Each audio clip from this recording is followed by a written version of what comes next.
I can't believe I'm about to say it, but according to all known laws of aviation, there is no way that a bee should be able to fly.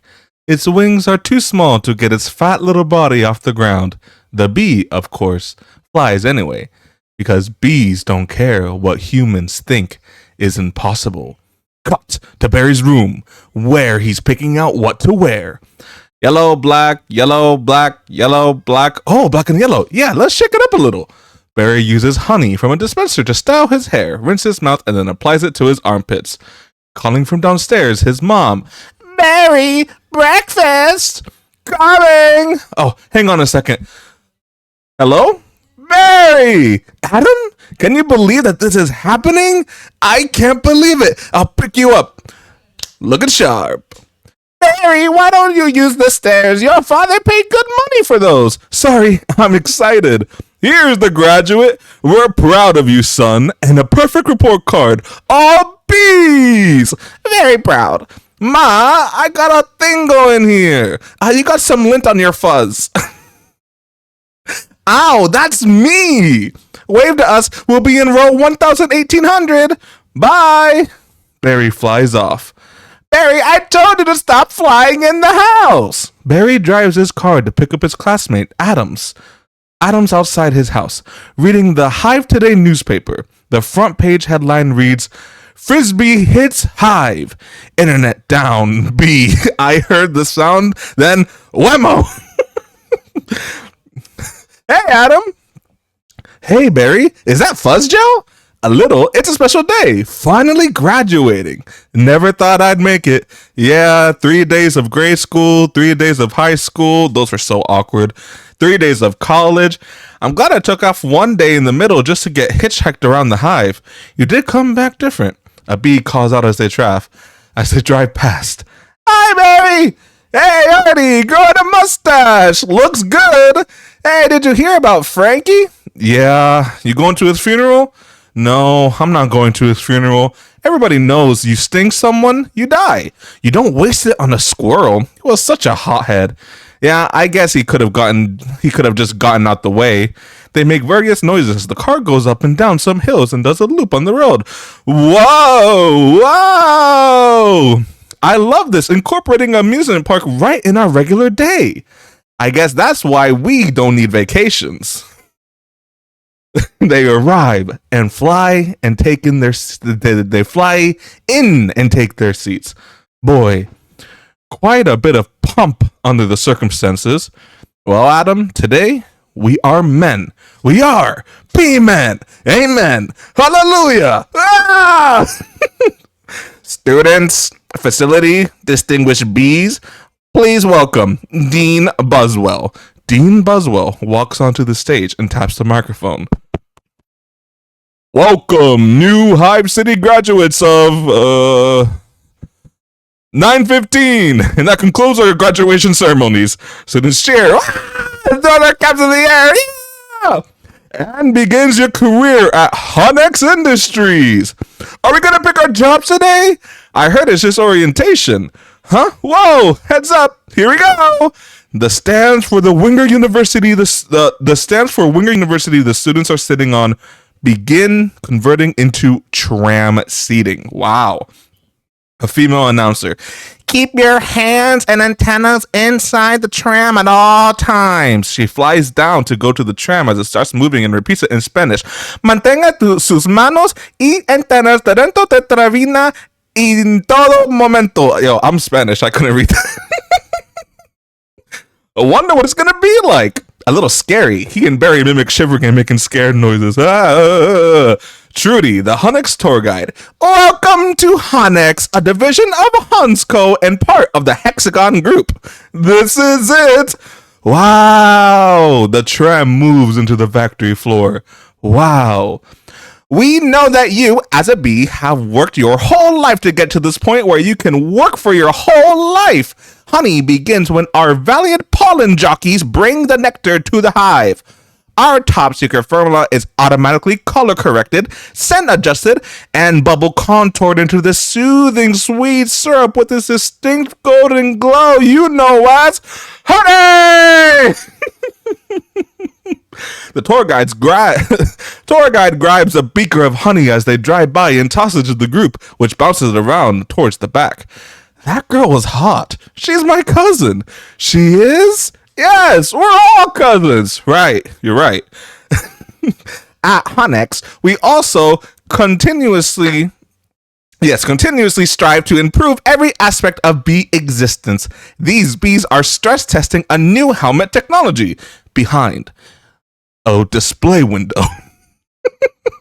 A bee puts on a helmet, then runs back and forth as levers holding a rolled up magazine, fly swatter, and a shoe move down to try and hit him. He is hit by the magazine, dodges the fly swatter, but then gets hit by the boot, and again by all three, followed by being sprayed with aerosol from 2 cans. He signals he's okay, but is flattened by the fly swatter, magazine, and shoe converging to strike him together.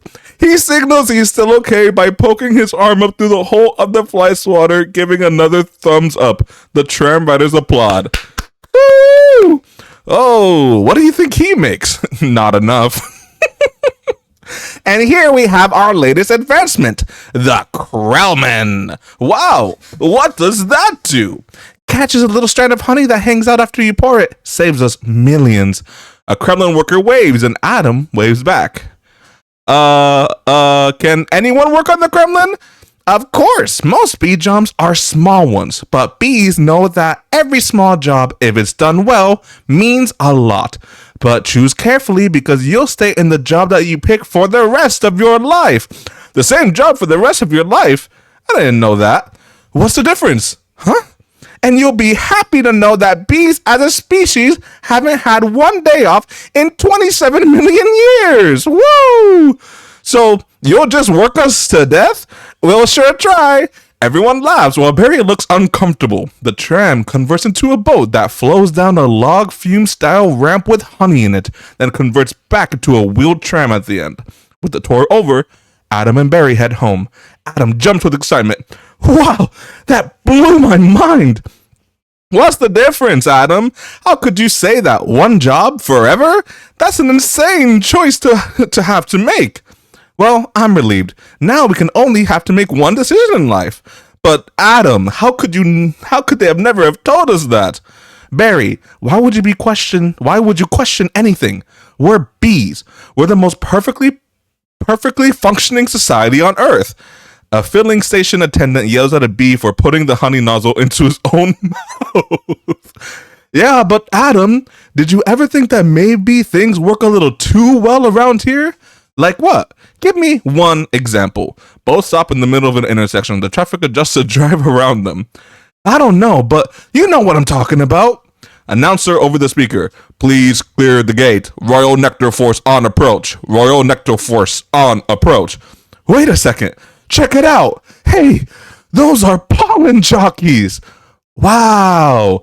The pollen jockeys fly into the hive and land. I've never seen them this close. They know what it's like to go outside the hive. Yeah, but some of them don't make it back. 2 lady bees wave at the jockeys and call out, "Hey, jocks! Hi, jocks!" The pollen is removed from the jocks and collected into storage capsules marked nectar, then trucked away. A general flies over to welcome them. You guys did great. You're monsters. You're sky freaks. I love it. I love it. I wonder where those guys have been. I don't know. Their day's not planned, outside the hive, flying who knows where, doing who knows what. You can't just decide one day to be a pollen jock. You have to be bred for that. Right. Pollen begins drifting down around them. Look at that. There's more pollen than you and I will ever see in a lifetime. It's just a status symbol. I think bees make too big of a deal out of it.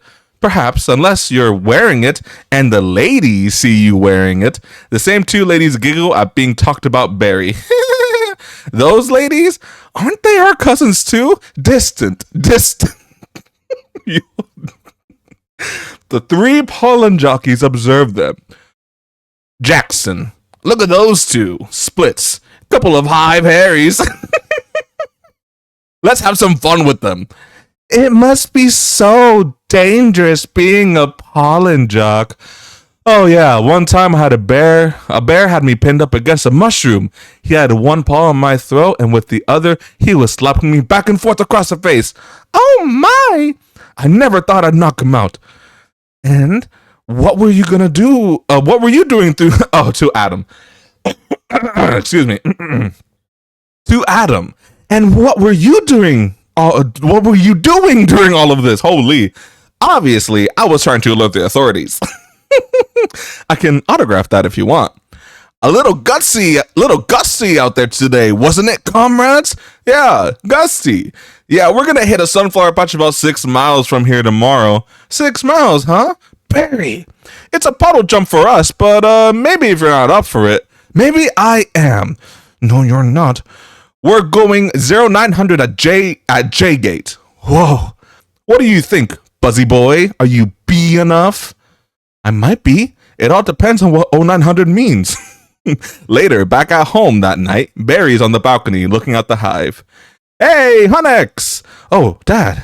You surprised me. Oh, it's a dad. Have you decided on what you're interested in, son? Well, there's a lot of choices, but you only get one. Dad, do you ever get bored of doing the same job every day? Son, let me tell you something about stirring. You grab that stick and you just move it around and you stir it around. You get yourself into a rhythm. It's a beautiful thing. You know, Dad, the more I think about it, maybe the honey field isn't just right for me. And you were thinking of what? Making balloon animals? That's a bad job for a guy with a singer. Well, no. Janet, your son's not sure what he wants to go into honey. Oh, Barry, you're so funny sometimes. I'm not trying to be funny. You're not funny. You're going to honey, our son, the stirrer. You're gonna be a stirrer? No one's listening to me. Wait until the stick. Wait till you see the sticks I have for you. I could say anything I want right now in sing-song. I'm gonna get an ant tattoo. Oh, let's open up some fresh honey and celebrate. Maybe I'll pierce my thorax. His mom and dad start walking away. Dad raises his glass and says, to honey. Shave my antenna. So funny. Shack up with a grasshopper. Get a gold tooth and start calling everybody dog. I'm so proud. Barry and Adam arrived the next morning at the job selection booth. I can't believe we start working today. Today's the day. Come on, all the good jobs will be gone. Yeah, right. Dean Buswell at his second job, located at the desk in front of Hunnick's job placement board. Pollen counting, stump bee, pouring, stir, front desk, hair removal. Sandy Shrimpkin. Is it still available? Hang on. 2 left. And one of them is yours. Congratulations, son. Step to the side, please. Yeah. What did you get? Picking the crud out. Whoa, that is stellar. Wow. Buswell again. Couple of newbies. Yes, sir, our first day, and we are ready. Well, step up and make your choice. Barry, do you want to go first? No, you go. Oh my, what's available? Restroom attendant's always open, and not for the reason you think. Any chance of getting on the Kremlin, sir? Sure, you're on. Status for Kremlin worker changes suddenly. Oh, I'm sorry, the Kremlin just closed out. Oh. Wax Monkey's always open, and the Kremlin just opened up again. What happened? Well, whenever a bee dies, that's an opening. See that? He's dead, another dead, deadly, deadified, 2 more dead from the neck up, dead from the neck down, but that's life. Oh, this is so hard. Heating, cooling, stumpy, pourer, stirrer, humming, inspector, number 7, link coordinator, stripe supervisor, antenna, ball polisher, my wrangler, Barry. What do you think I should? Barry? Barry? The general. All right, we've got the sunflower patch in quadrant 9. Geranium window box on Sutton Place. Adam calls Barry. What happened? What happened to you? Where are you? I'm going out. Out? Out where? Out there. Oh no. I have to before I go to work for the rest of my life. You're gonna die. You're crazy. Hello? Oh, another call coming in. Barry hangs up and Adam says again, you're crazy. If anyone's feeling brave, there's a Korean deli on 83rd that gets their roses ready. Hey guys. Well, would you look at that? Is that the kid we saw yesterday? Hold it, son. Flight deck's restricted. It's okay, Lou. We're gonna take him up. Yeah. Really?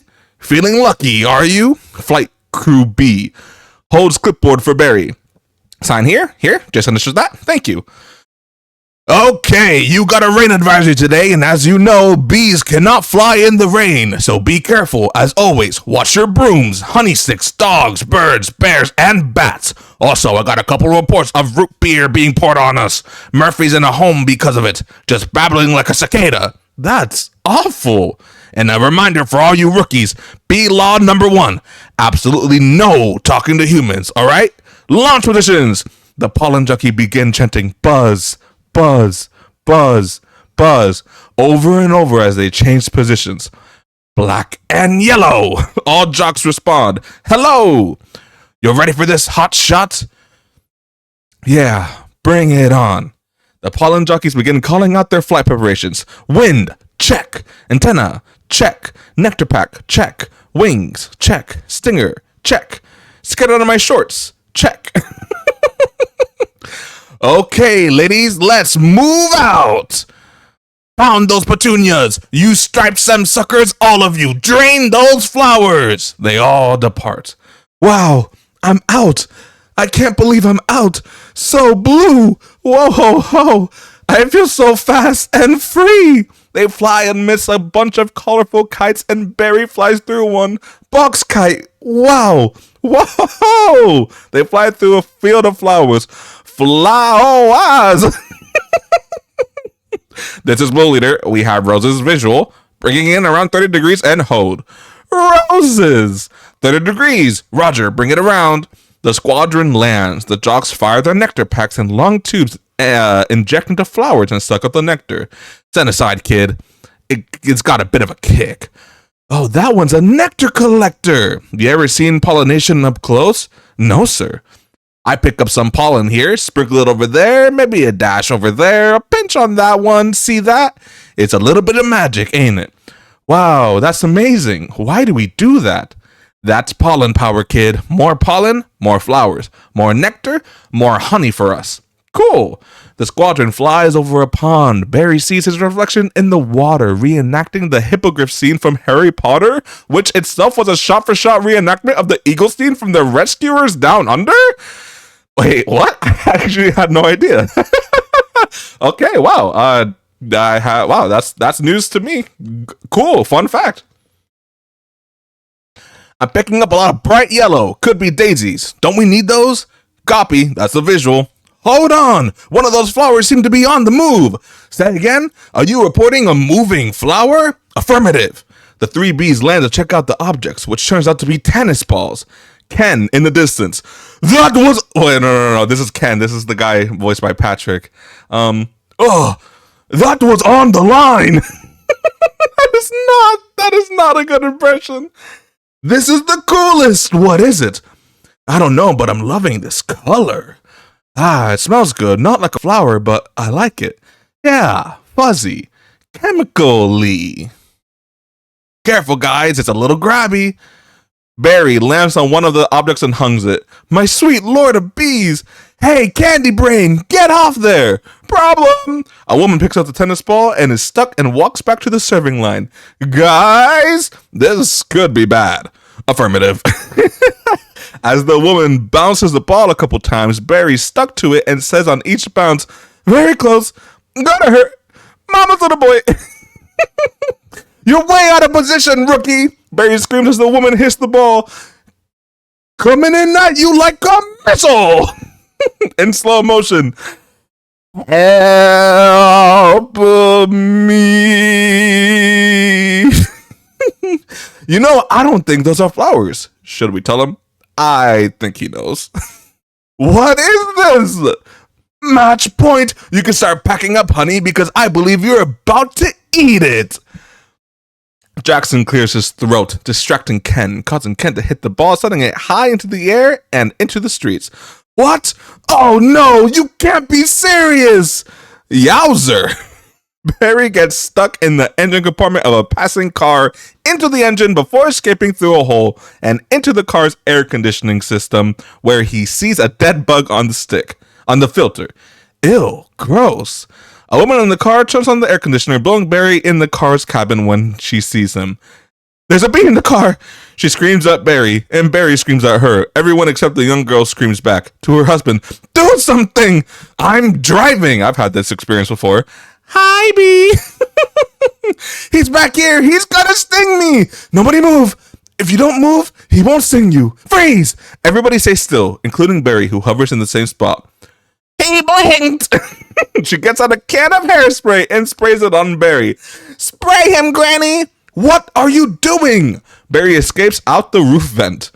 Wow, this tension level out here is unbelievable. I gotta get home. Something moves down past him very close and fast. Whoa, Barry sees the rain starting to fall heavily. Can't fly in the rain, can't fly in the rain, can't fly in the rain. A raindrop hits him, but before he can recover, another hits him. Mayday, mayday, be going down! Barry sees a window ledge and barely makes it there, then crawls through the open window. Vanessa. Ken, could you close the window, please? Huh? Oh, hey, check out my new resume. I made it into a fold-out brochure. You see? Folds out. Oh, no.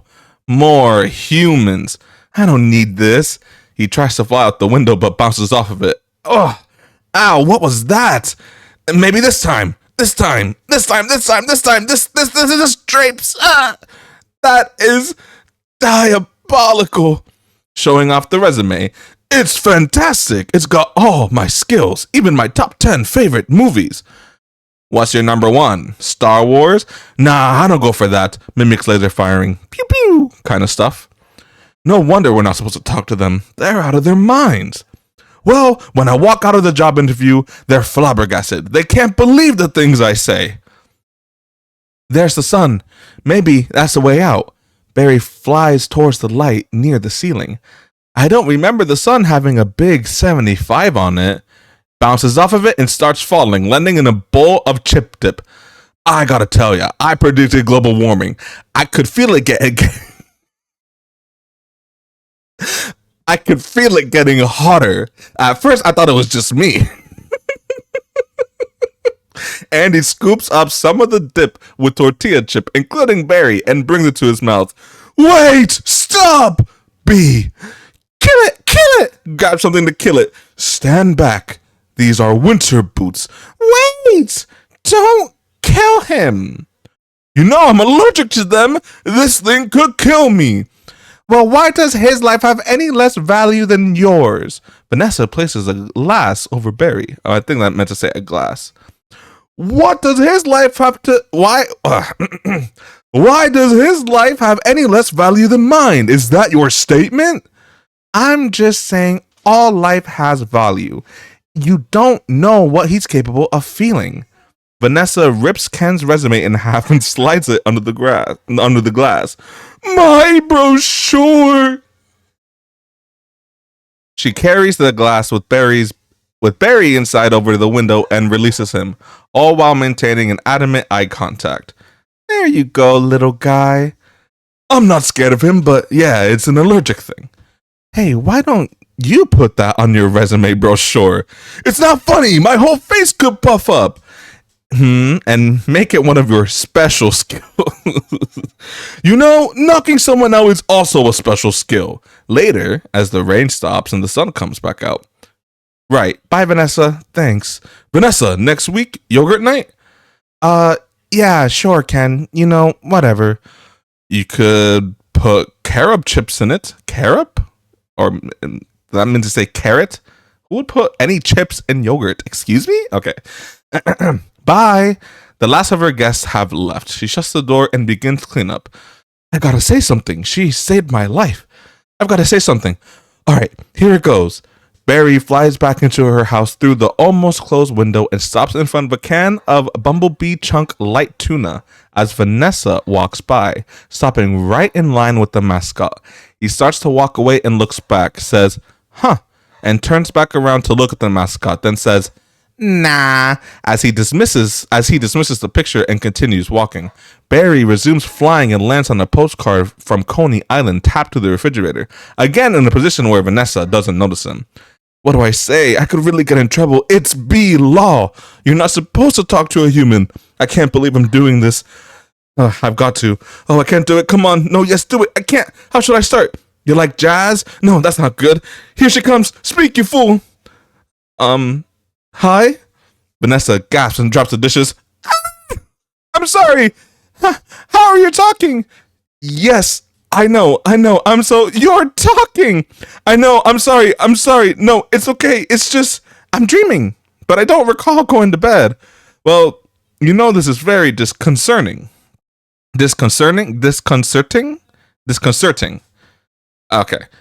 Yeah, I mean, this is a bit of a surprise to me. I mean, you're a bee. Yeah, I am a bee. And, I'm not supposed to be doing this, but Vanessa makes a small oh and sounds while Barry's talking. They were trying to kill me, and if it wasn't for you, I mean, I had to thank you. It's just the way I was raised. Vanessa grabs a fork and stabs herself in the hand, then cries out, "Ow!" That was a little weird. I'm talking to a bee. Yeah, I'm talking to a bee. Anyway, and the bee is talking to me.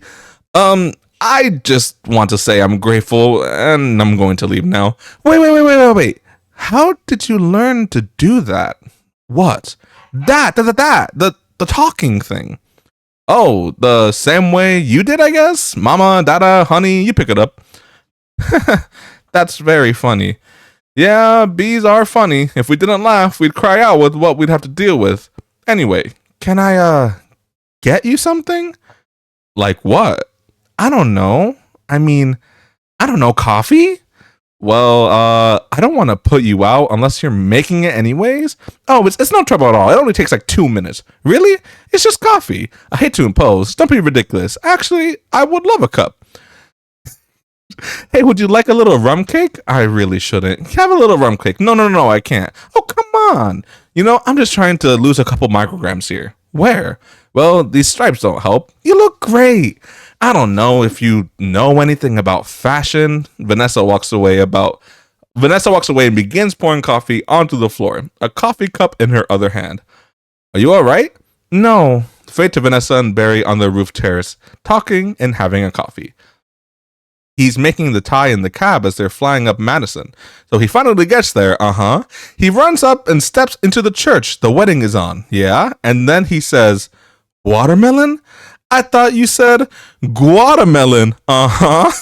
Why would I marry a watermelon?" Vanessa's more confused and amused. Barry gestures indicating his joke is done. Oh, is that a bee joke? Yeah, that's the kind of stuff that we do. Yeah, different. So anyway, what are you gonna do, Barry? About work? I don't know. I want to do my part for the hive, but I can't. I can't do it the way they want. I know how you feel. You do? Sure. My parents wanted me to be a lawyer or a doctor, but I wanted to be a florist. Really? My only interest is flowers. Our new queen was just elected with the same campaign slogan. Oh, huh? Anyway, you see, if you look there's my hive right there. You can see it.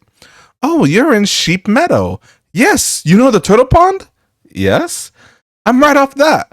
Oh, no way. I know that area. Do you know I lost a toe ring there once? Behind them, a janitor comes onto the roof and begins working on replacing a light bulb. Really? Yes. Why do girls put rings on their toes? Well, why not?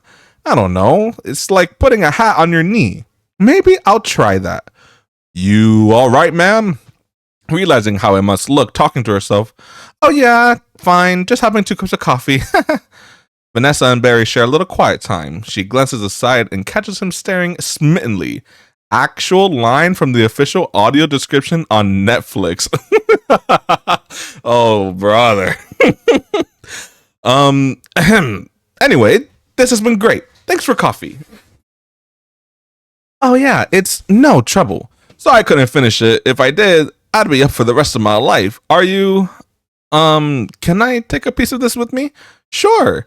Here, have a crumb. She passes one to Barry on her fingertip. Oh, thanks. Yeah. All right, then. Well, I guess I'll see you around, or not. Or, okay, Barry. And thank you again so much for before. Oh, that was nothing. Well, not nothing, but anyway. Barry extends his hand. Vanessa touches it with her finger, and they gingerly shake. The janitor looks over and continues tightening the light bulb in the socket. It shorts, causing him to lose balance and fall backwards. The next day, at the Honix building, hurricane survival testing is in progress. A bee wearing a parachute is in a wind tunnel. Testing B1. This couldn't possibly work. Testing B2. Well, he's all set to go. We may as well try it via intercom. Okay, Dave, pull the chute. Dave pulls the cord and is immediately blown backwards. He slides down the wall and gives a shakily thumbs up signal. Barry and Adam walk by the outside of the testing chamber. Sounds amazing. Oh, it was amazing. It was the scariest, happiest moment of my life. Humans, I can't believe you were with humans. Giant, scary humans. What were they like? Huge and crazy. They talk crazy. They eat crazy giant things. They drive around real crazy. And do they try to kill you like on TV? Some of them, but some of them don't. How'd you get back? Poodle. Freaking poodle. Look, you did it, and I'm glad. You saw whatever you wanted to see out there. You had your experience, and now you're back. You can pick out your job, and everything can be normal. Well, I met someone. You met someone? Was she bee-ish? Not a wasp. Your parents will kill you. No, not a wasp. Spider? You know, I'm not attracted to spiders. I know to everyone else it's like the hottest thing with the 8 legs and all. I can't get by that face. Barry grimaces and makes a noise. What noise? So, who is she? She's a human. Oh, no. That did not happen. You didn't do that. That is bee law. You wouldn't break a bee law. Her name's Vanessa. Oh boy. She's so nice, and she's a florist. Oh, no. You're dating a human florist? Whoa, we're not dating. You're flying outside the hive. You're talking to humans that attack our homes with power washers and M80s. That's 1/8 of a stick of dynamite. She saved my life, and she understands me. This is over. Pulls out the rum cake crumb. Eat this, and pushes it in Adam's face. This is not over. What was that? They call it a crumb.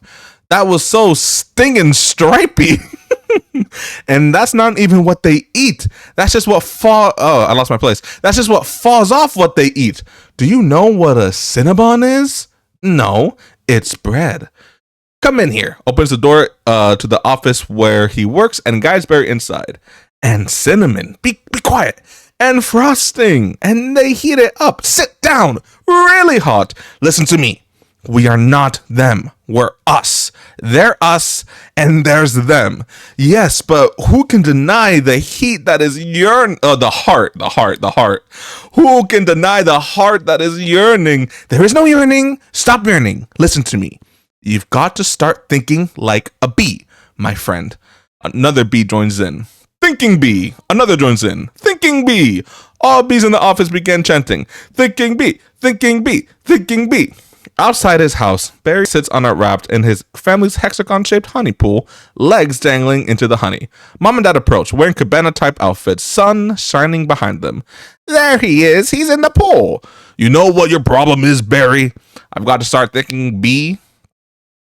How much longer is this going to go on? It's been 3 days. 3 days. I don't understand why you're not working. Well, I've got a big life decisions I'm thinking. I've got a lot of big life decisions I'm thinking about. What life? You have no life. You have no jobs. You're barely a bee. Would it just kill you to make a little honey? Barry rolls off the raft and sinks into the pool. Barry, come out under there. Your father's talking to you. Martin, would you talk to him? Barry, I'm talking to you. Barry keeps swimming downward the honey, which clears and leads him to an imaginary park where Vanessa is waiting for him, reclining on a picnic blanket. Sugar, Sugar by the Archies is playing in the background. She swats a mosquito that lands on her leg, then Barry looks for his reaction. Both are surprised, but then both laugh about it. You coming? Said in a sultry way. Got everything? All set. She gets into a one-man ultralight plane with a black and yellow paint job and puts on her helmet. She and the plane are now Barry size. You go ahead, I'll catch up. Don't be long. The plane takes off. Barry soon catches up and they fly together. Watch this. The plane does a loop, trailing red smoke that forms a heart, then crashes into the side of a rock pile, bursting into flames. Vanessa!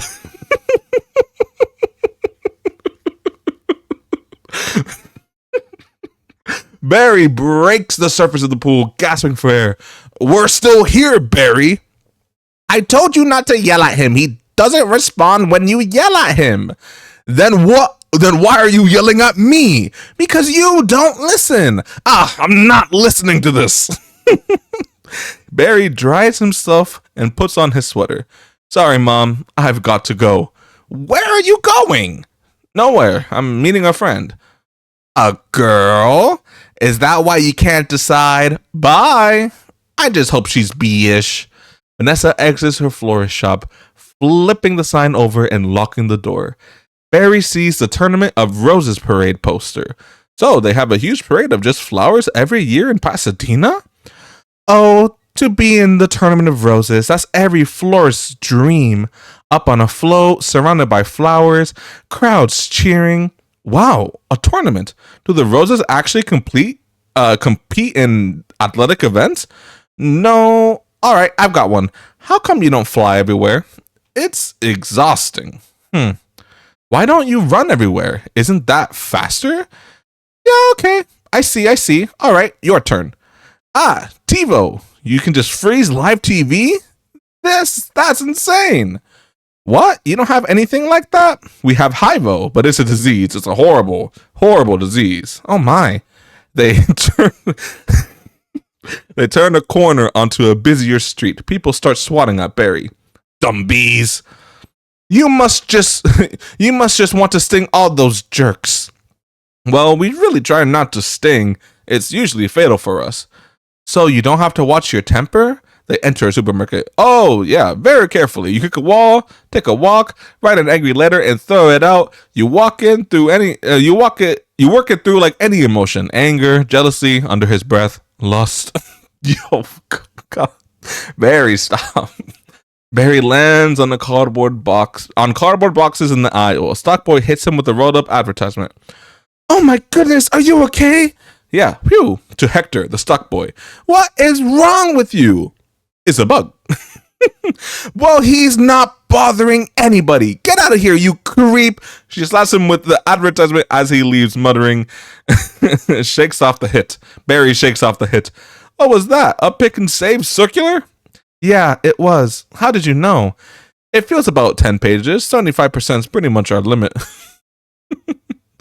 Boy, you really got that down to a science.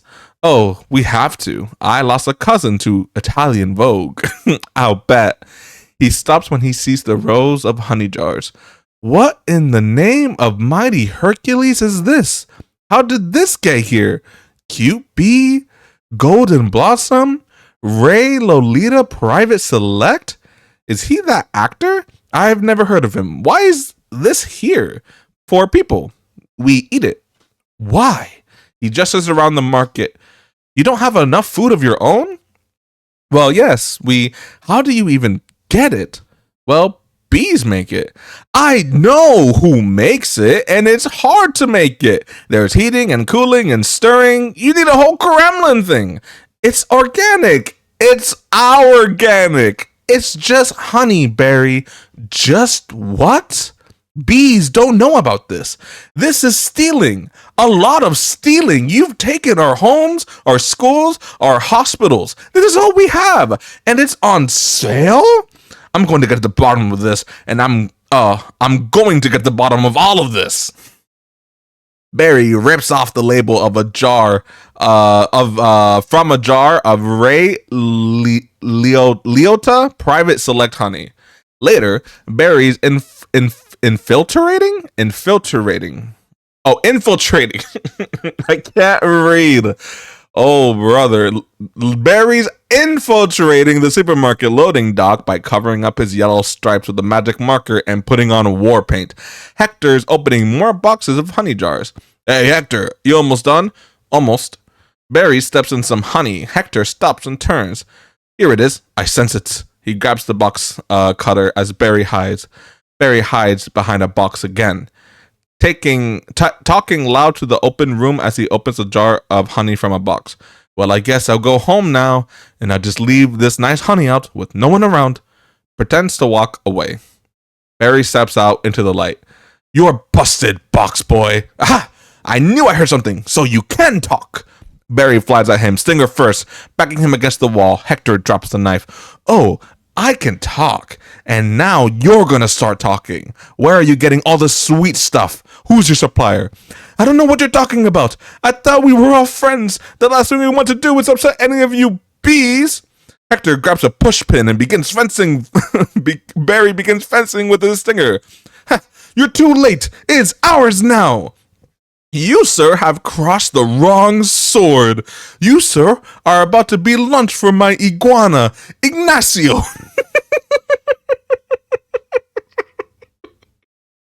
Nah, not Ignacio. The fight continues. They cross swords and get nose to nose. Where is the honey coming from? Barry knocks the pushpin away with his stinger and up to Hector's nose. Tell me where. Honey Farms. It comes from Honey Farms. Barry flies after the departing truck, dodging a bus, taxis, and a messenger on a bicycle. One yells at the messenger, "Crazy person!" Barry continues his pursuit, using the elastic strap on a bicycle messenger helmet to launch himself towards the truck. He lands on the windshield, pressed against it by the wind. He sees himself surrounded by dead bugs, then works his way around them. Oh my, what horrible things are happened here. Look at all these faces. They never knew what hit them. And now they're on the road to nowhere. A mosquito opens his eyes. Psst, just keep still. What? You're not dead? Moose blood. I didn't know this fly had a name. Do I look dead? Hey man, they'll wipe anything that moves. Now where you're headed? To Honey Farms. I'm onto something huge here. I'm going to Alaska. Moose blood. Crazy stuff. Blows your head off. Oh, that's why he's called Moose blood. Okay. Ladybug. I'm going to Tacoma. What about you? He says to a fly. He really is dead. All right. The driver's hand moves to the windshield wiper lever. Uh-oh. What is that? Oh no, it's Wiper! Triple Blade! Triple Blade? Jump on! It's your only chance, B! They hang onto the wiper as it moves back and forth. Moose Blood yells at the driver through the glass. Why does everything have to be so doggone clean? How much do you people need to see? Open your eyes! Stick your head out the window! Inside the cab, the radio's playing. For NPR News in Washington, I'm Carol Casso. But don't kill no more bugs! He is flung off the wiper as the washer fluid sprays onto the windshield. Be Moose Blood guy! Barry gets flung off, grabs a hold of the radio antenna. A cricket flying by grabs a hold of the antenna. Both scream simultaneously. The driver. You hear something? Like what? Like tiny screaming. Turns off the radio. Turn off the radio. Oh, that's what he said. The driver turns off the radio and the antenna retracts. As it lowers, the cricket and Barry work its way to the top. Barry wins and the cricket has to let go, but then so does Barry, and he's sucked into the air horn at the top of the truck. Hey, what's up, B-boy? Hey, blood. Inside the truck horn, the later driving during the drive, and it was just an endless row of honey jars as far as the eye could see. Wow. So I'm just assuming wherever this honey truck goes, that's where they're getting it. I mean, that honey's ours. Bees, hang tight. Well, we're all jammed in there. It's a close community. Not us, man. We're on our own. Every mosquito is on his own. But what if you get into trouble? Trouble? You're a mosquito. You're in trouble. Nobody likes us. They're just all smacking. Okay. People see mosquito, smack, smack. At least you're out in the world. You must meet a lot of girls, right? Mosquito girls try to trade up, get with the moth, dragonfly. Mosquito girl don't want no mosquito. A bloodmobile passes them. Whoa, you've got to be kidding me. Moose was about to leave the building. So long, B. He leaves and jumps onto the other vehicle, saying to the bugs on the windshield, hey guys, I knew I'd got you all down here. Did you bring your crazy straws? At Honey Farms, the truck stops and Barry flies out the horn and lands on the nose of the truck. Two beekeepers walk around the backside of the gift shop. Barry follows, landing in a tree. And then we throw it. Oh, this is Freddy. Is that okay? New people now. Freddy. Hor. And then we throw it in some jars. Slap a label on it. It's pretty much pure profit. What is this place? Elmo? Elmo thinks a bee's got a brain the size of a pinhead. They're all pinheads. Hor. Both Freddy and Elmo laugh. Pinhead. Freddy opens a smoker box after they arrive. Hey, check out the new smoker. Oh, Elmo thinks that's sweet. That's the one you want? The Thomas 3000. Smoker? Nifty. Puts a minute, semi-automatic, twice the nicotine, all the tar. Hor. Couple of breaths of this knocks him right out. They make the honey, and we make the money. Barry flies onto Freddy's hat and onto the brim. Elmo says they make the honey, and we make the money. Freddy and Elmo walk onward. Freddy opens an apiary box and it sprays it with smoke. Inside, the bees start moaning and gasping. Oh my! Barry flies into the open box as Freddy leaves and makes his way into an apartment. Two bees are just waking up. What's going on? Are you okay? Yeah, it doesn't last too long. How did you two get here? Do you know you're in a fake hive with fake walls? Points to a picture. Our queen was moved here. We had no choice. Looks at the picture. This is your queen? That's a man in woman's clothes. That's a drag queen. I don't remember that joke. The walls separating the apartments are removed, revealing hundreds of them. What is this? He flies through the apartments and out into the open air. He hovers high above a tree where he sees even more apiary boxes on the farm. I don't know how you say it. Apiary? I'm assuming. He begins taking pictures. How? Wait, who? I forgot. How is he taking pictures? Did he have a phone? Oh no. There's hundreds of them. Bee honey. Our honey is being brazenly stolen on a massive scale. Not a massive scale. Back at home, Barry's talking with his parents, Adam and Uncle Carl, okay? This is worse than anything the bears have done to us, and I intend to do something about it. Oh, Barry, stop. What? Who told you that humans are taking our honey? That's just a rumor. Do these look like rumors? Barry throws his pictures on the table. That's a conspiracy theory. They're obviously doctored photos. Ugh. Barry, how did you get mixed up in all of this? 'Cause he's been talking to humans. What? Talking to humans? He has a human girlfriend. Oh, Barry. And they make out. Make out? Barry, we do not. You wish you could. Whose side are you on? The bees. I did it at cricket once in San Antonio. Man, those crazy legs kept me up all night. Hachi-wah. Barry, is this what you want to do with your life? This is what I want to do for all our lives. Nobody works harder than bees.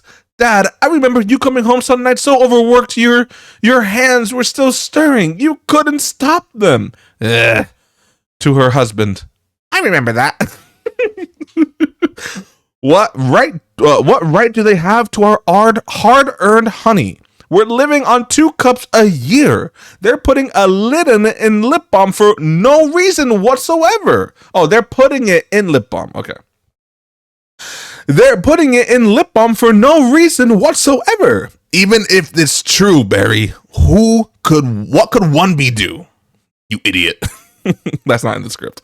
I'm going to sting them where it really hurts. In the face? No. In the eye? That would really hurt. No. Up the nose? That's killer. No. There's only one place you can sting humans. One place where it really matters.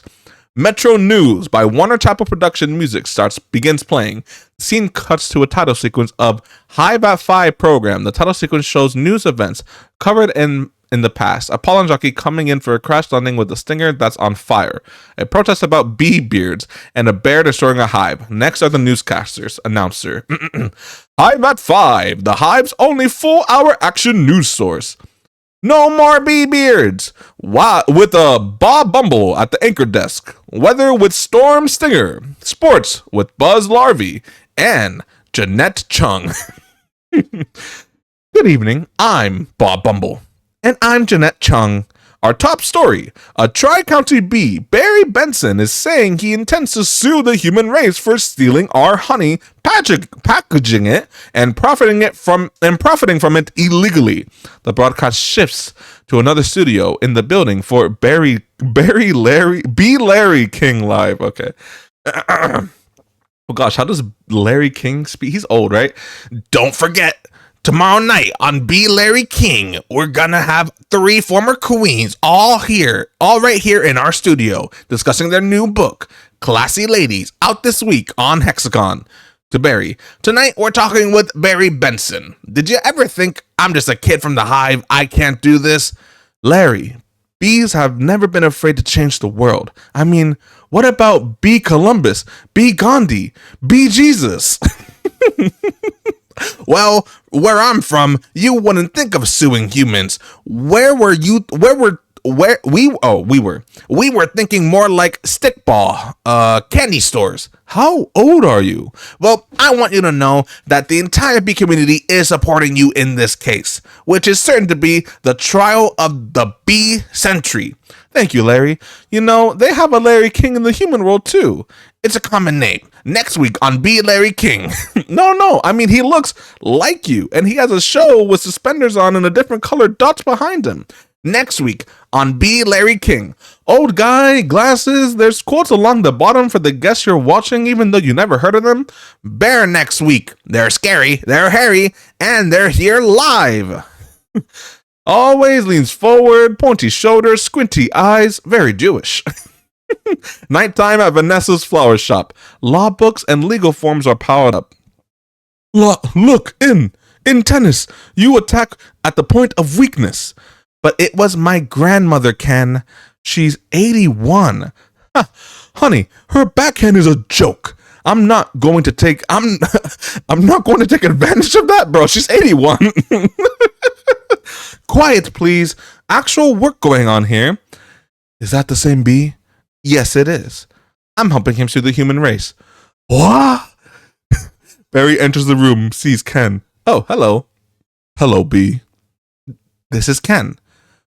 Yeah, I remember you, Timberland, size 10.5, Vibram Soul, I believe.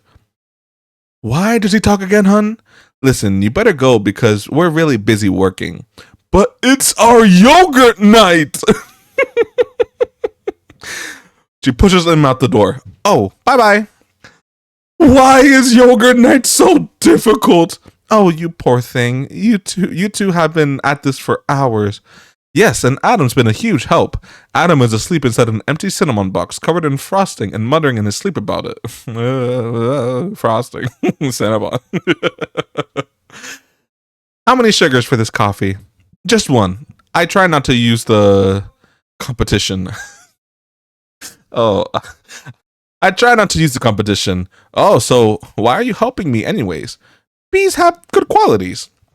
Barry speaking in Italian for some reason. Sì, cierto. Sì, è cierto. Okay, that was better. And it feels good to take my mind off the shop.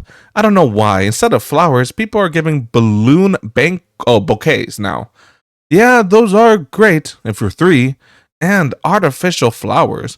Oh, those just get me psychotic. Yeah, me too. The bed stingers, the pointless pollination. Bees must hate those fake plastic things. There's nothing worse than a daffodil that's had work done. Okay. There's nothing better. There's nothing worse than a daffodil that had work done. Wait, what does that mean? Actually, I have no idea. They exit the flower shop and go to the mailbox. You know, Barry, this lawsuit's a pretty big deal, I guess. Are you sure that you want to go through with it? Am I sure? When I'm done with the humans, they won't be able to say, honey, I'm home, without paying a royalty. Outside the courthouse, a reporter begins her segment, talking to the camera. Sarah, it's an incredible scene here in downtown Manhattan where all eyes and ears on the world are anxiously waiting because for the first time in history, we're going to hear for ourselves if a honeybee can actually speak. Inside, Barry, Vanessa, and Adam sit on a table. What have we gotten into here, Barry? Oh, what have we gotten into here, Barry? I don't know, but it's pretty big, isn't it? I can't believe with how many humans don't have to be at work during the day. Hey, you think these billion-dollar multinational food companies have good lawyers? Back outside the courthouse, a policeman announces through a megaphone, Folks, I need you all. Everybody needs to stay behind the barricade. A very expensive car drives up with the license plate saying Ali Bowie. Ali Bowie? Oh, I don't know. And the initials LTM are on the hood ornament. The lawyer gets out and sees a bug and steps on it. Inside, Barry shudders. What's the matter? I don't know. I just gotta chill. Leighton T. Montgomery. Oh, okay. I remember this guy. Well, if it isn't the B team. Waves a honey packet he picked up from the saucer holding his drink. Any of you boys work on this? All rise, the Honorable Judge Bumbleton presiding. All right, case number 4475, Superior Court of New York, Barry B. Benson versus the honey industry is now in session. Mr. Montgomery, you're representing the 5 major food companies collectively. A privilege. Mr. Benson, you're representing all bees of the world. Inside and outside the courtroom, everyone leans forward, waiting to hear what he says.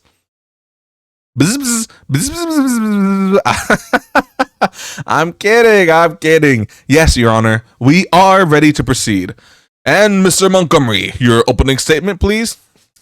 He clears his throat and begins in a very heavily and exaggerated southern drawl. Okay, I will do my best.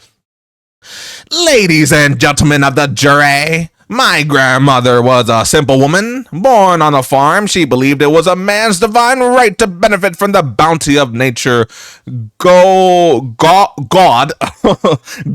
put before us. If we were to live in a topsy-turvy world, Mr. Benson imagines, just think of what it would mean. Maybe I would have to negotiate with the silkworm for the elastic in my breeches. Talking bee, how do we know this isn't some sort of holographic motion picture capture Hollywood wizardry? They could be using laser beams, robotics, ventriloquism, cloning. For all we know, he could be on steroids. Mr. Benson? Ladies and gentlemen of the jury, there's no trickery here. I'm just an ordinary bee, and as a bee, honey's pretty important to me. It's important to all bees. We invented it. We make it, and we protect it with our lives. Unfortunately, there are some people in this room who think that they can take whatever they want from us because we're the little guys. And when I'm hoping that after all this is over, you'll see how by taking our honey, you're not only taking away everything we have, but everything we are. Vanessa smiles and silently claps as the bees in the courtroom are moved by his words. Back at their house, Barry's parents are watching TV. Oh, I wish he would dress like that all the time. So nice. Call your first witness. So, Mr. Klaus Vanderhind of Honey Farms. Pretty big company you have there. I suppose so. And I see you also own Honey, Burton, and Honron? Yes, they provide beekeepers for our farms. Beekeeper? I find that to be a very disturbing term. I have to say, I don't imagine you employ any beefers. Wait, any bee freers? Do you? Bee freers. Okay. No. I'm sorry, I couldn't hear you? No. No. Because you don't free bees. You keep bees. And not only that, it seems you thought a bear would be appropriate imagery for a jar of honey. But, well, they're lovable creatures. Yogi Bear, Fozzie Bear, Build-A-Bear? Yeah, you mean like this? Vanessa and a man enter, guiding a giant grizzly bear restrained by a collar with chains attached to both sides. They bring him to the front of Vander Hayden. The bear lunges at him and roars. Bears kill bees. How would you like it if a big hairy head crashing through your living room? Oh, okay, I'm sorry. Let me read that again. How would you like his big hairy head crashing through your living room, biting into your couch, spitting out your throw pillows? Rawr, rawr, rawr. That was not a bear. Raw. Okay, that's enough. Take him away. Vincent stops roaring. He and the man depart without incident, leaving Vanderhayden trembling with the judge glaring at him and Leighton angrily growling at himself. Later, Barry questions another witness. So, Mr. Singh, thank you for being here. Your name intrigues me, I have to say. Where have I heard it before? I was with the band called The Police. But you've never been a police officer of any kind, have you? No, I haven't. No, you haven't. And so here we are and here we have another example of bee culture being casually stolen by a human for nothing more than a prance about stage name. Oh, please. Have you ever been stung, Mr. Sting? Because I'm feeling a little stung, Sting. Or should I say, Mr. Gordon M. Sumner? That's not his real name, you idiots. Later on, Barry is questioning another witness. Reading from the base of the statue, the witness is holding. Mr. Leota, first, may I offer my belated congratulations on your Emmy win for a guest spot on ER in 2005. Thank you, he laughs maniacally. I don't know. I also see that from your resume, you're devilishly handsome, but with a churning inner turmoil that's always ready to blow.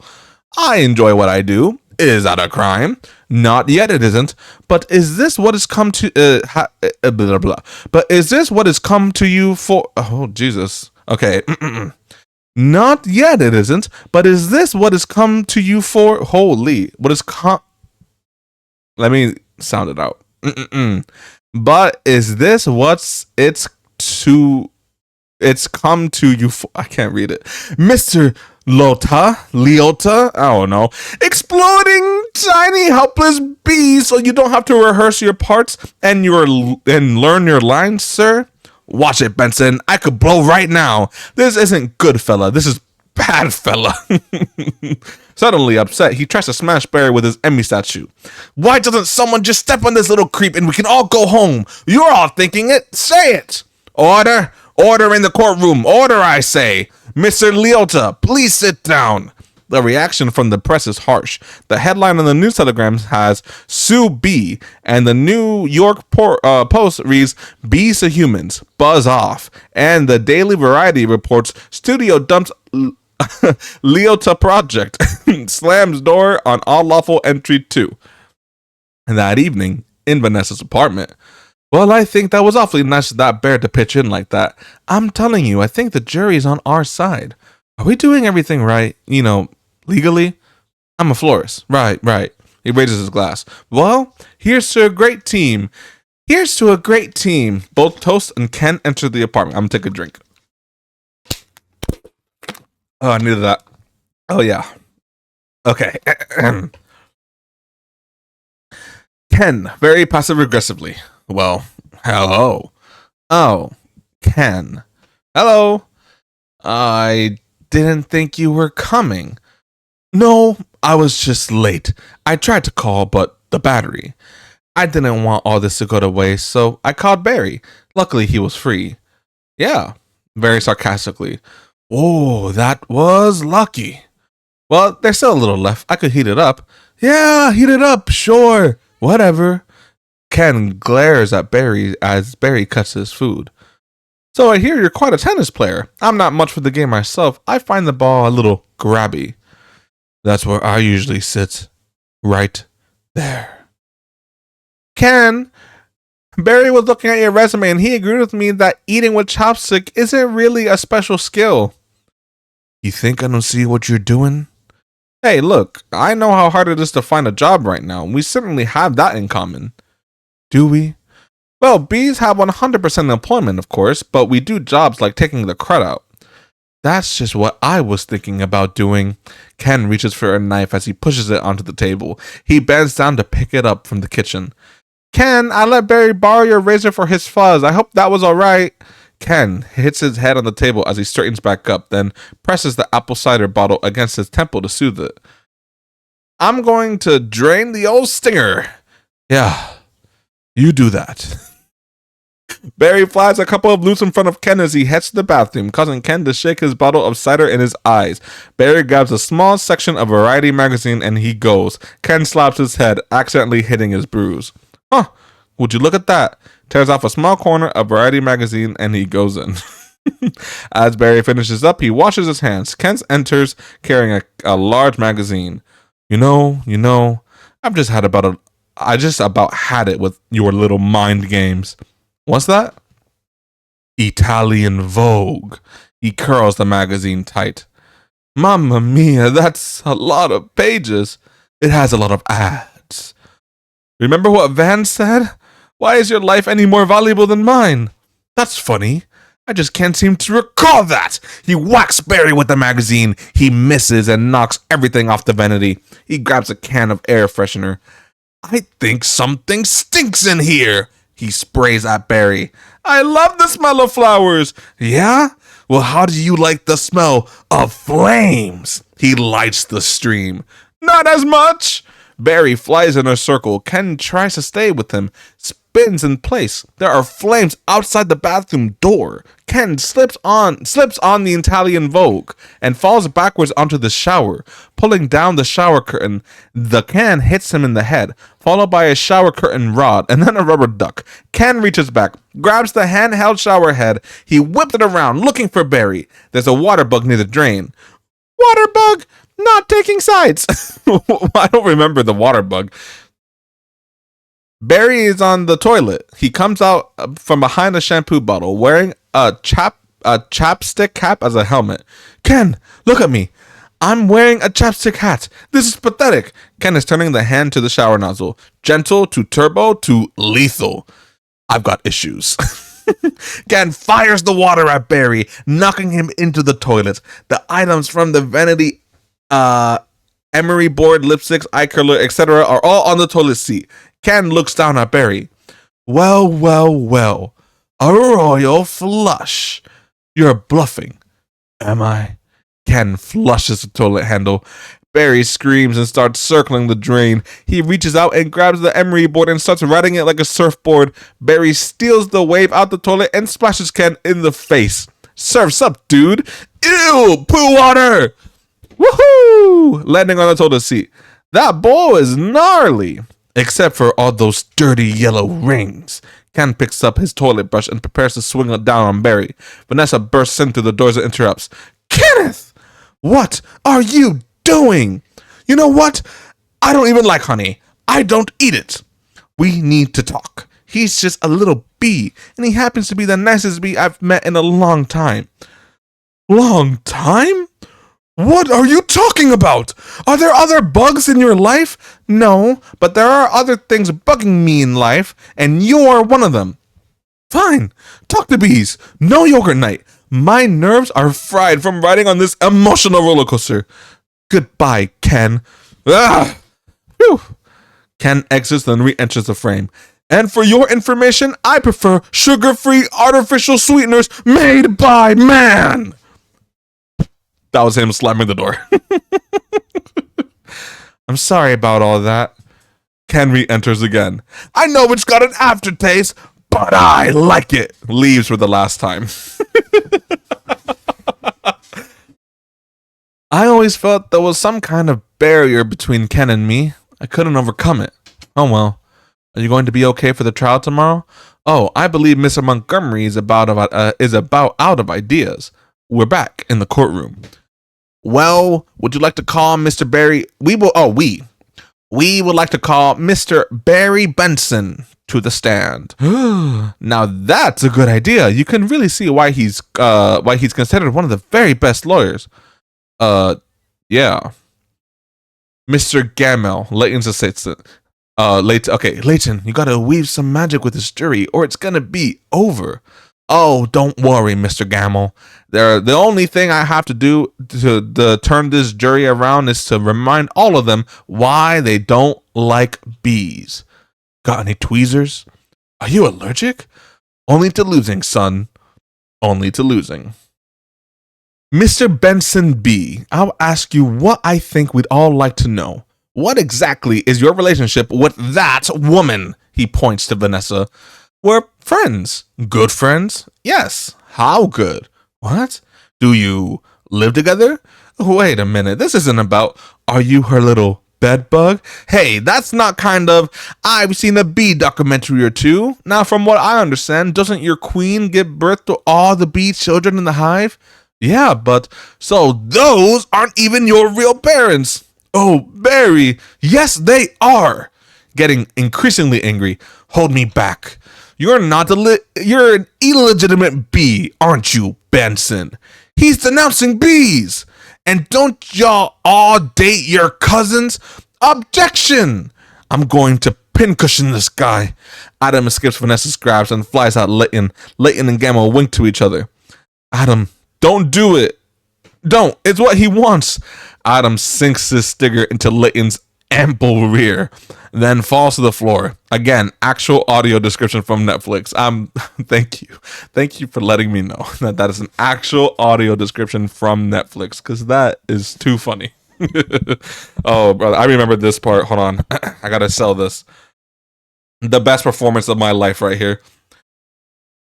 Oh, I'm hit. Oh, Lordy, I'm hit. Order, please. The venom is coursing through my veins. Mr. Montgomery, I have been felled by a winged beast of destruction. You see, you can't treat them like they're equals. They're striped savages. Stinging's the only thing they know. It's their way. Adam, stay with me. I can't feel my legs. Take it easy. Oh, what angel of mercy will come forward to suck the poison from my heaving buttocks? Please, I will have order in this court. Order, please. Later, in the hospital bed, we see Adam recovering. A TV is on, with a reporter saying, the case of the honeybees versus the human race took a pointed turn against the bees yesterday when one of their legal teams stung Layton T. Montgomery. Now here's Dawn with the 5-day. A nurse leads Barry, who is carrying a flower to the room. Barry thanks the nurse as she leaves. We see Adam in bed with an intravenous line hooked up to an IV bag of honey. Hey, buddy. Hey. Is there much pain? Yeah. Taps the medical button. I blew the whole case, didn't I? Oh, it doesn't matter. The important thing is you're alive. You could have died. I'd be better off dead. Look at me. He reveals a plastic sword sandwich pick in place of his stinger. They got it from the cafeteria. They got it from downstairs in a tuna sandwich. Look, there's a little celery still on it. What was it like to sting someone? I can't explain it. It was all adrenaline and then ecstasy. All right. You think that was all a trap? Of course.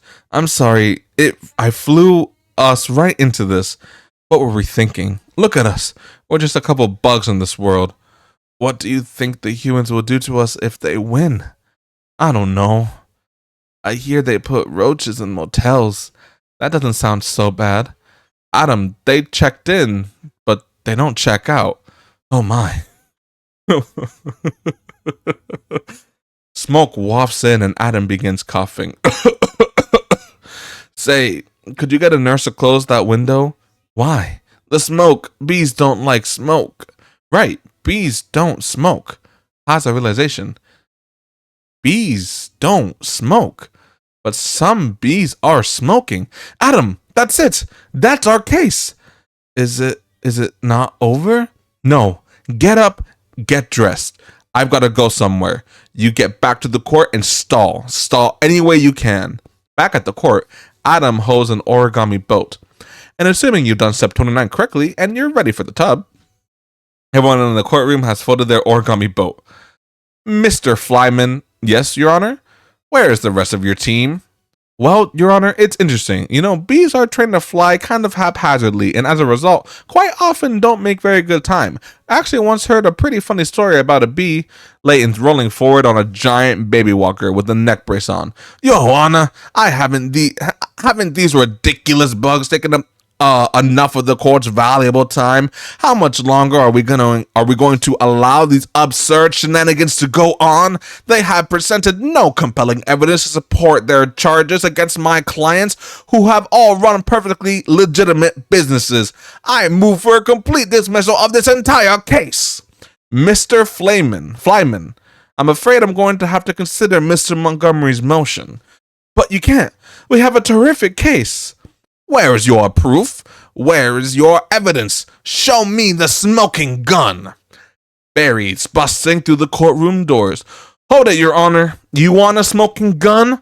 Here's your smoking gun. Vanessa enters presenting a bee smoker. What is that? It's a bee smoker. What? This harmless little contraption? This couldn't hurt a fly, let alone a bee. Layton waves the bee smoker around, and the gases pour out towards the bees in the gallery, causing them all to collapse. Members of the jury, look at what has happened to the bees who have never been asked, smoking or none. Is this what nature intended for us? To be forcibly addicted to these smoking machines in a man-made wooden slat work campus? Living out our lives as honey slaves to the white man? A black lawyer moves away from his white partners.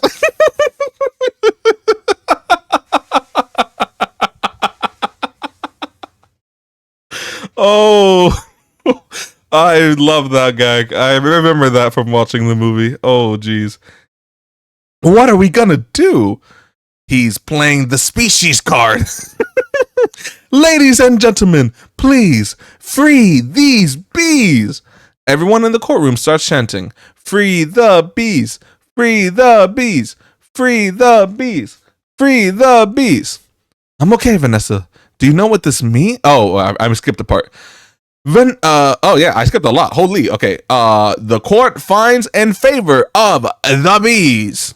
That was the gavel sound. Gobble. That's not what a gavel sounds like. Vanessa, we won! Yay! I knew you could do it. High five! Oh, sorry. I'm okay. Vanessa, do you know what this means? All the honey is finally going to belong to the bees. Now we don't have to work so hard all the time. This is an unholy perversion of the balance of nature, Benson. You'll regret this. Reporters crowd Barry. Barry, how much honey do you think is out there? All right, one at a time. Barry, who are you wearing? My sweater is Ralph Lauren, and I have no pants. Adam says to Vanessa, what if Montgomery's right? What do you mean? We've been living the bee way for a long time, 27 million years. Later, during a montage. Congratulations on your victory. What are you going to demand as a settlement? First, we're going to demand a complete shutdown of all bee work camps. Then, we want back the honey that was ours to begin with. Every last drop. We demand an end to the glorification of the bear and as anything more than filthy, smelly, big-headed, bad breath stink machine. I believe we're all aware of what they do in the woods. A sniper aims at Winnie the Pooh, holding a pot of honey. Wait for my signal. Take him out. A tranquilizer dart hits the bear. An ATFH agent. He'll have nausea for a few days, then he'll be fine. And we no longer tolerate B negative nicknames. Agents arrest Sting. But it's just a prance. It's just a preance about stage name. Unnecessarily inclusion of honey in bogus health products and la-di-da human tea snack garnishments. Agents arrest an old woman drinking tea, pinning her down. I can't breathe. Editors know. Oh God, wait. This came out in 2007. Oh, yeah. Yeah. This came out in 2007. Everyone. A helicopter lowers a huge drum of honey on a scaffold. Bring it in, boys. ATFH agents hook up the honey drum to Barry's hive and starts pumping the honey in. Inside, the honey vat quickly overflows. Mr. Buswell, we just passed 3 cups, and there's 3 more gallons coming. I think we need to shut down. Shut down? We've never shut down. Going to a mic, Mr. Buswell says, shut down honey production. Stop making honey. 2 bees go to a control panel and insert keys. Turn your keys, sir. They obey, and all factory machines come to a halt. What do we do now? Cannonball! Woo! General speaks into his mic. We're shutting down honey production. Mission abort. Jackson, the pollen jock. Aborting pollination and nectar detail. We're returning to base. Okay, he was just saying that. He wasn't reacting.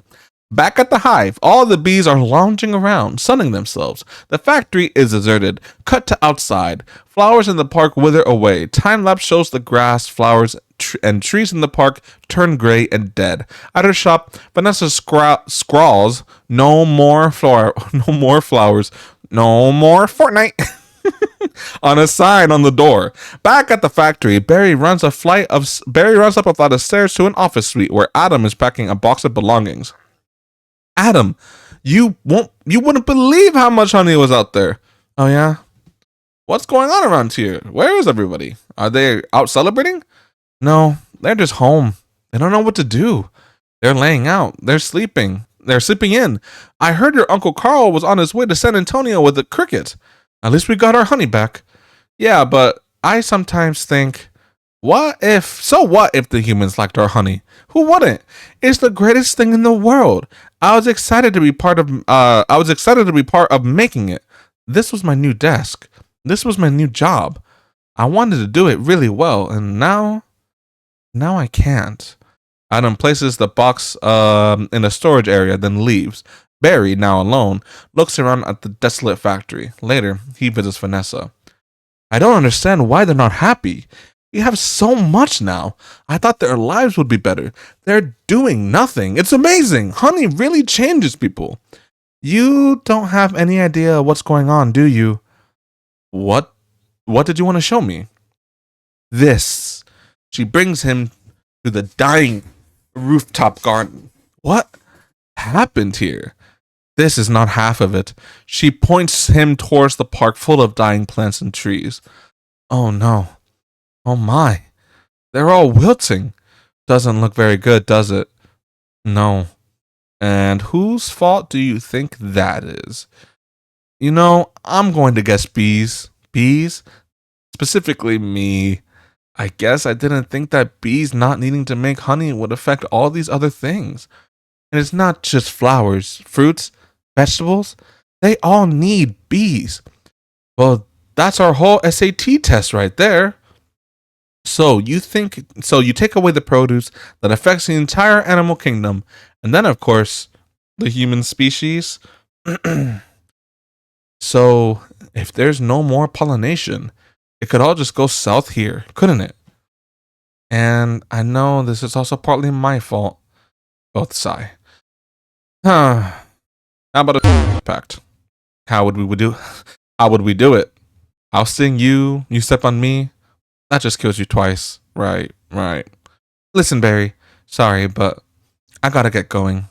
Barry says to himself, I had to open my mouth and talk. Barry notices that Vanessa has left. Vanessa? Barry flies down and sees Vanessa getting into a cab. Vanessa, why are you leaving? Where are you going? To the final Tournament of Roses parade in Pasadena. They moved it up this weekend because all the flowers are dying. It's the last chance I'll ever have to see it.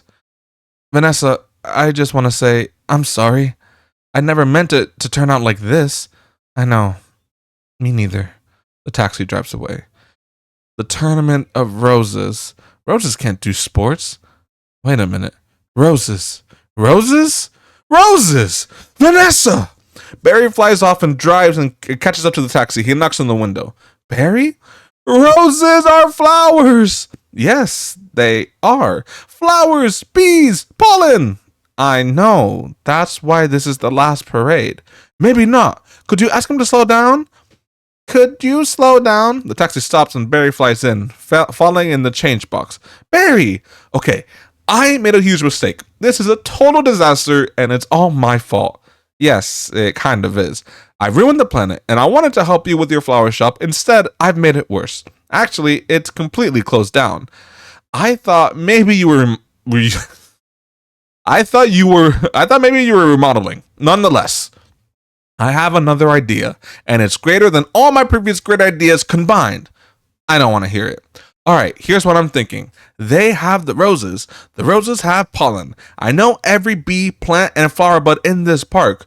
All we got to do is get where they've got back here with whoa. All we got to do is get what they've got back here with what we've got. That's a sentence and a half. Bees, park, pollen, flowers, repollination across the nation. Later in California, all right, Tournament of Roses, Pasadena, California. They've got nothing but flowers, floats, and cotton candy. Security will be tight. I have an idea. In an inspector trench coat, flashing a badge of the card. Vanessa Bloom, FTD, official floral business. Oh, it's real. Sorry, ma'am. That's a nice brooch, by the way. Pointing to a suspiciously bee-shaped pin on her coat. Thank you, it was a gift. Then once we're inside, we'll just pick the right floats. How about the princess and the pea? Yeah, I could be the princess and, yeah, I think you could be the pea. I got it. Barry flies up dressed as a pea. Sorry, I'm late. Where should I sit? The float princess. What are you? I believe I'm the pea. The pea? It's supposed to be under the mattress? Not in this fairy tale, sweetheart. I'm gonna go talk to the marshal. You do that. The whole parade is a fiasco. Vanessa moves the 15-foot ladder away from the princess was about to step on. Damn, she plummets to the ground and lands out of frame. Yo, she's 15 feet? Yo, she's dead. Vanessa takes her place as the float princess. Let's see what this baby will do. He hot wires the engine. Float official. Hey, what are you doing? This is all, then all we do is blend in with traffic without arousing suspicion. They speed away and weaving through traffic recklessly. And once we're at the airport, there's no stopping us. Stop! Security! Did you and your insect pack your own float? Yes. Has this float been in your possession the entire time? Yes. Would you like to remove your shoes and everything in your pockets? Can you remove your stinger, sir? That's part of me. I know, just having some fun. Enjoy your flight. The float is rolled up in a tube and loaded onto the plane as luggage. Then, if we're lucky, we'll have just enough pollen to do the job. On the plane, Barry uses a laptop and makes a graph of pushing random buttons. The screen says, repollination possible. Can you believe how lucky we are? We have just enough pollen to do the job. I think this is going to work, Vanessa. It's got to work. Over the intercom. Attention passengers, this is Captain Scott. I'm afraid we have a bit of a bad weather in New York area. Looks like we're going to be going to experience a couple hours of delay.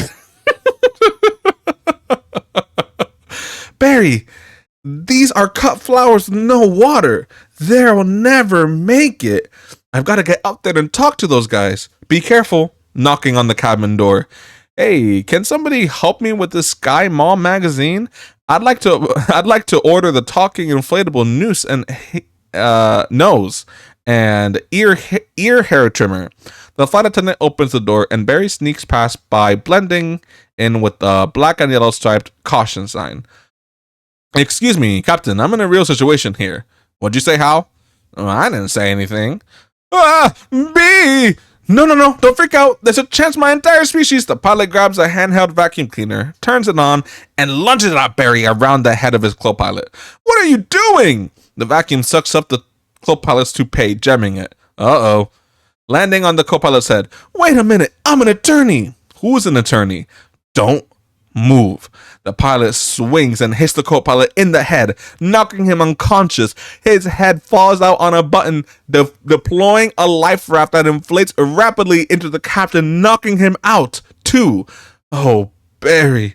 Cut back to the cabin, where Vanessa's still using the laptop. Barry on the intercom. Good afternoon, passengers. This is your captain speaking. Would a Miss Vanessa Bloom N24B please report to the cockpit? And please hurry. Vanessa heads to the cockpit and sees an unconscious pilot and co-pilot. What happened here? I tried to talk to them, but then there was a dirt buster, a toupee, a life raft exploded. Now that one's bald, one's on the boat, and they're both unconscious. Is that another B joke? No. No one's flying the plane. This is JFK Tower Control, Flight 356. What is your status? This is Vanessa Bloom. I'm a florist from New York. Where's the pilot? He's unconscious, and so is the co-pilot. Not good. Is there anyone on board who has flight experience? As a matter of fact, there is. Who's that? Barry Benson. From the Honey trial? Oh, great. Vanessa, this is nothing, jeez, okay, let me start. Let me do that over. Vanessa, this is nothing more than a big metal bee. It's got giant wings, huge engines. I can't fly a plane. Why not? Isn't John Travolta a pilot? Yes. How hard could it be? Wait a minute, Barry. We're headed into some lightning. At Barry's house, Adam stuffs his face in whipped cream. A TV plays in the background where a sudden news report comes in. This is Bob Bumble. We have some late-breaking news from JFK Airport where a very suspicious scene is developing. Barry Benson, fresh off his stunning legal victory. Adam, with a mouthful of cream. Not Barry! Is now attempting to land a plane loaded with people, flowers, and an incapacitated flight crew. Flowers? Well, we have an electrical storm in the area and 2 individuals at the controls of the jumbo jet with absolutely no flight experience.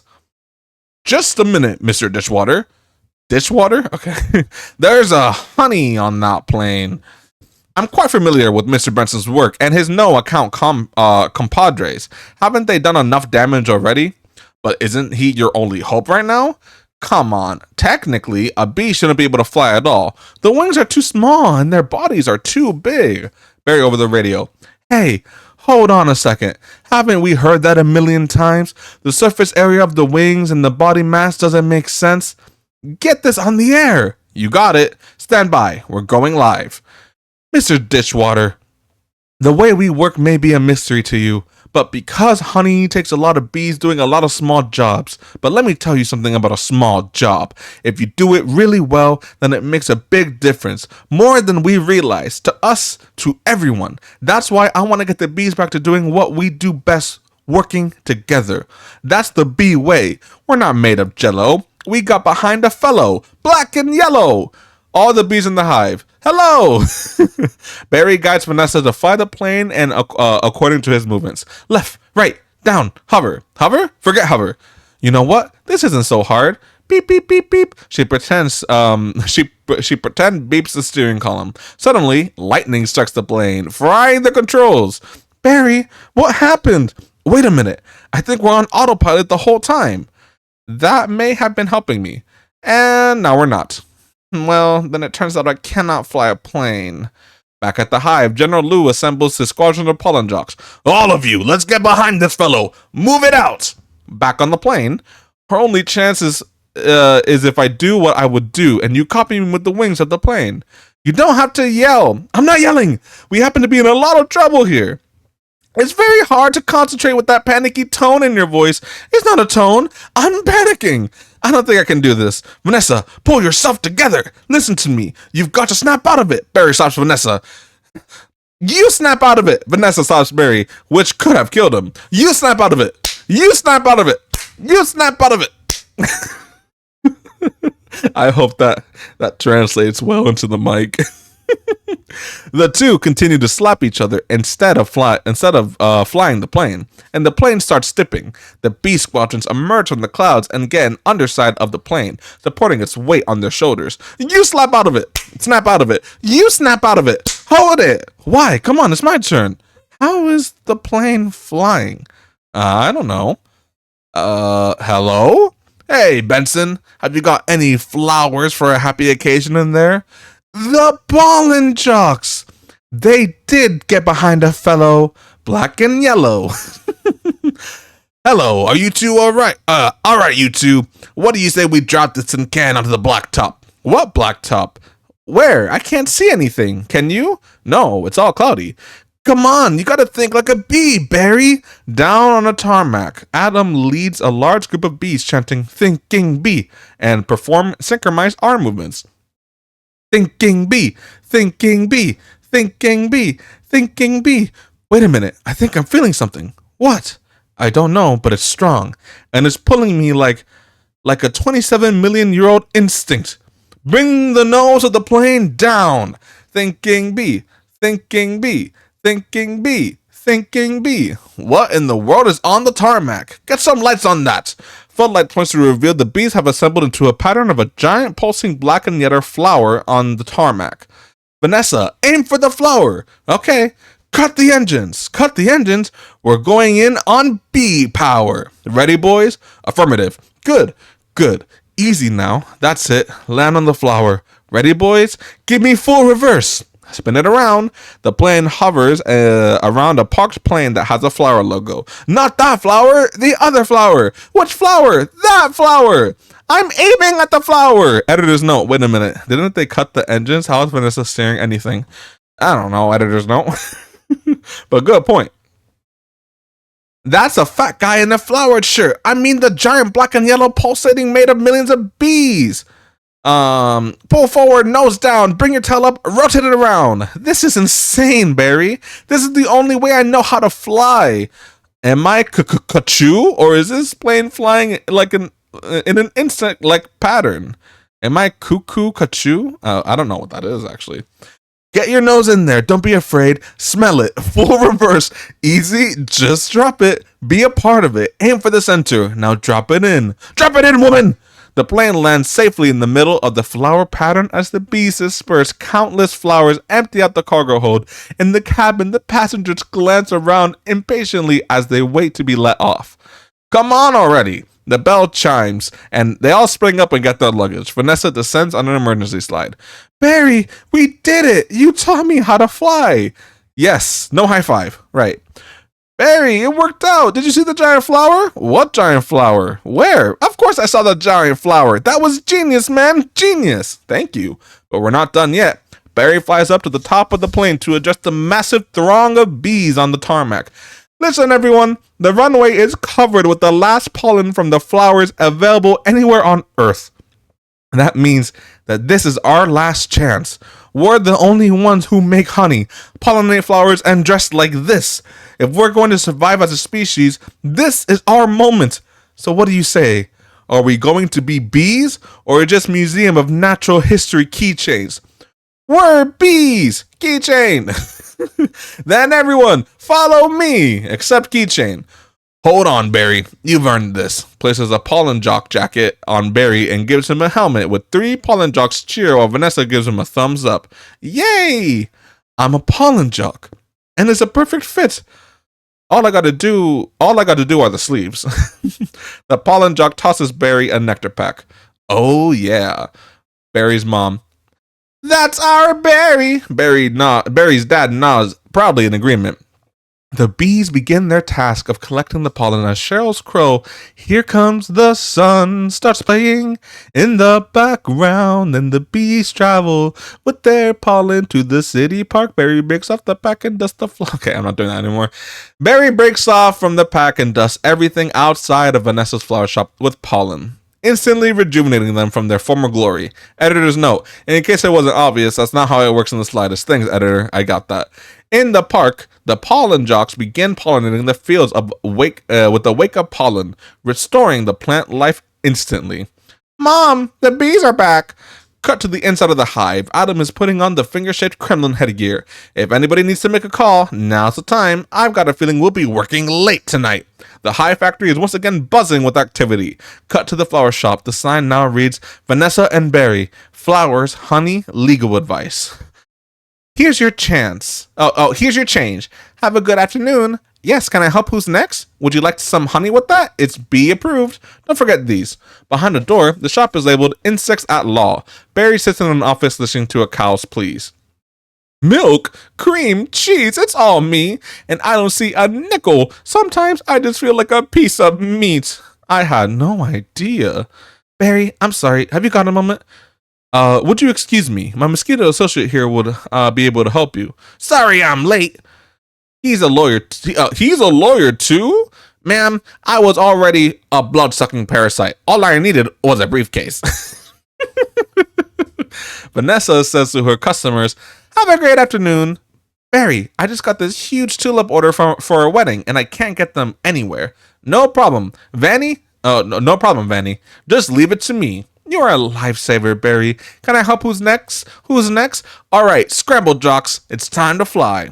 Thank you, Barry. Ken walks by and sees that sign that says Vanessa and Barry, flowers, honey, legal advice, and becomes disgusted. Ugh, that bee is living my life! Let it go, Kenny. When will this nightmare end? Let it go. Beautiful day to fly. Sure is. Between you and me, I was dying to get out of that office. Fades to credits. And that's why I love Dragon Ball Legends. Thanks for watching!